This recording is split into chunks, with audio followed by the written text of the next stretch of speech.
Is Real Madrid's reign over? The once invincible Spanish giants are facing a new era of uncertainty. This video dives into the recent struggle of Real Madrid and explore whether this would be the beginning of their downfall. In a single season, the tide seemed to shift. First, they were thrown out of the Champions League by a young and fearless Arsenal. Then, they lost the La Liga crown to a resurgent Barcelona. And finally, a crushing 4-0 defeat to PSG in the FIFA Club World Cup exposed witnesses through talk possible. This is an isolated incident. They are signs that something bigger is happening. The Champions League quarter-final loss to Arsenal in 2025 was not just a defeat. It was a signal. Real Madrid were not outplayed by lack of look. They were outclassed, outpaced, and outtaught. Arsenal didn't just win. They dismantled Real Madrid's confidence. This was a competition where Real Madrid felt at home. They has built a legacy on European nights, conquering clubs like Liverpool, Bayern, and PSG in the past. But against Arsenal, the midfield looked slow, defense shaky, and the attack took less. No moment captured this shift more than watching Real Madrid struggle to recover from simple counter-attacks, a nightmare they once fought on others. It wasn't just one match. It was the moment when fans realized that Real Madrid no longer controlled the narrative in Europe. They were no longer the hunter, they were the hunted. If the Champions League exit hurt, losing La Liga to Barcelona added sound to the wound. In the 24-25 season, Barcelona wasn't just better, they were dominant, scoring over 100 goals and finished ahead of Madrid by 4 points. Their energies and flair remind many of the days when Guardiola Barca ruled Spain. Real Madrid, by contrast, struggled to maintain momentum. There were moments of brilliance, but they were surrounded by long spells of mediocrity. The once my midfield lost control of the games, and the defense started leaking goals. For the first time in years, Real Madrid looked like a team chasing, not leading. For a club obsessed with winning, being second best in Spain was unacceptable. The league wasn't just lost, it feels surrendered. The most painful blow came not in Europe or La Liga, but in America during the newly expanded FIFA Club World Cup. In front of massive global audience, Real Madrid were crushed 4-0 by PSG.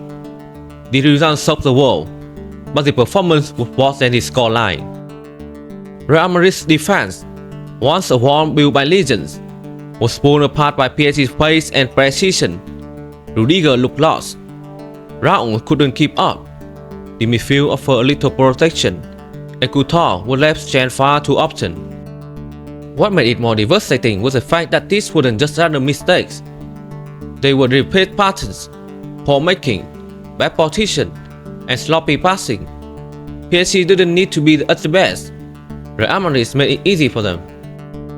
It wasn't just a defeat, it was humiliation. On the world stage, Madrid looked old, tired, and vulnerable. For nearly a decade, Real Madrid was carried by a golden generation. Luka Modric, Toni Kroos, Karim Benzema, Sergio Ramos, and Marcelo.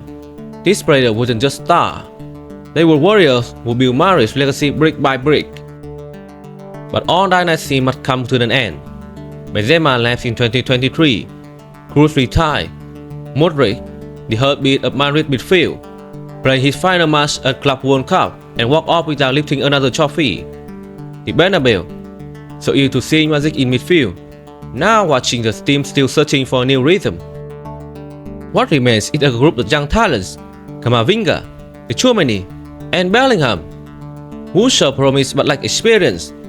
They are not yet ready to carry the team the way their predecessor did, and without that veteran leadership, Real Madrid's identity feels blurred. To rebuild the empire, Real Madrid turned a familiar face. Xabi Alonso, a former midfield general and Champions League winner. Alonso has impressed with his tactical genius at Bayer Leverkusen. He came with a plan, a clear vision, and a fresh approach. At first, there was excitement. Alonso won high pressing, quick transitions, and positional plays that reflect the modern game. In pre-season, things looked promising, but when the competitive match began, the crash showed. Alonso's tactics required players to think fast, press harder, and maintain sharp. But many of Madrid's squad weren't ready. Some were angry. Others didn't fully understand the system yet. When pressure came, like against PSG, the entire setup collapses. Alonso is smart, but managing Real Madrid isn't like managing Leverkusen. The pressure is constant. Every draw feels like a crisis. Every defeat is disaster. Now, the question is no longer whether Alonso has ideas, it's whether he can survive long enough to make them work. Signing Kylian Mbappe was meant to be the beginning of the new era. For years, Madrid chased the French superstar. When they finally got him on a free transfer in 2024, it feels like the start of something huge. Mbappe brings speed, goals, and global attention, but his arrival also creates problems. How do you fit Vinicius, Rodrigo, and Mbappe into the same lineup? Who play as a striker? Who drop back to defend? In trying to squeeze on threes into attack, Real Madrid lost balance. They pushed too many players forward and left their defense exposed. Against PSG, it was clear Madrid looked like a team of stars, not a team with a plan. Mbappe is brilliant, but he is not a magician. If Real Madrid can find a system that suits him and the rest of the team, his signing could become more of a burden than a blessing. When Benzema left, he didn't just take goals without him. He took intelligence. Benzema wasn't just a striker. He was a playmaker, a leader, and a connector. Since his departure, Madrid has struggled to replace that presence. Vinicius is fast and dangerous. Rodrigo is technical and clever. Bellingham has energy and timing, but none of them offer what Benzema did: the ability to hold up play, drop deep, and create space for others. Without that central figure, Madrid's attack often feels chaotic. It's like a structure. In tight games, they miss the calm or control Benzema is supreme. Until they solve this problem, Madrid will continue to fall short when it matters most. Amidst the chaos, there are reasons to believe in the brighter future. Madrid has some of the most exciting young talents in Europe. Jude Bellingham has already shown he can score goals, lead by example, and carry the team forward. Camavinga and Tchouaméni will still raw, have the potential to dominate midfields for years. Then there's Arda, the Turkish wonderkid with left foot is thing of beauty. Linhusen, tall and composed, look like the next great centre-back. And in Trent Alexander-Arnold, Real Madrid now has a right back who can change game with a single pass. These players are not yet a finished product, but with time, support, and the right guidance, they could become the new face of Real Madrid. Fixing Real Madrid isn't just about buying more stars, it's about balance, strategy, and identity. First, they need to give Alonso time. Building a new system takes months, maybe years.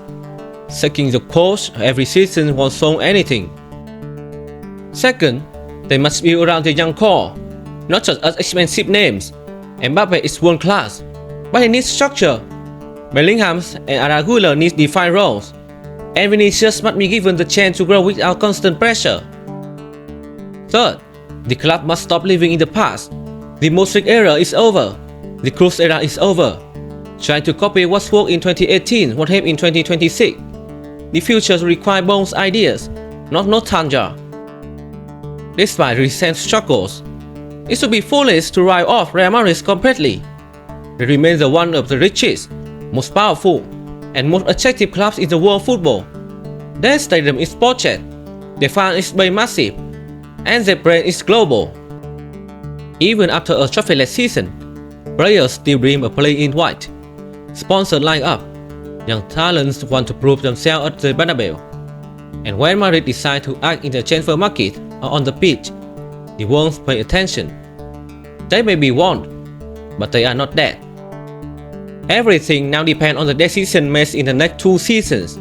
Will they give Alonso freedom to build something new? Will they find the right balance between youth and experience?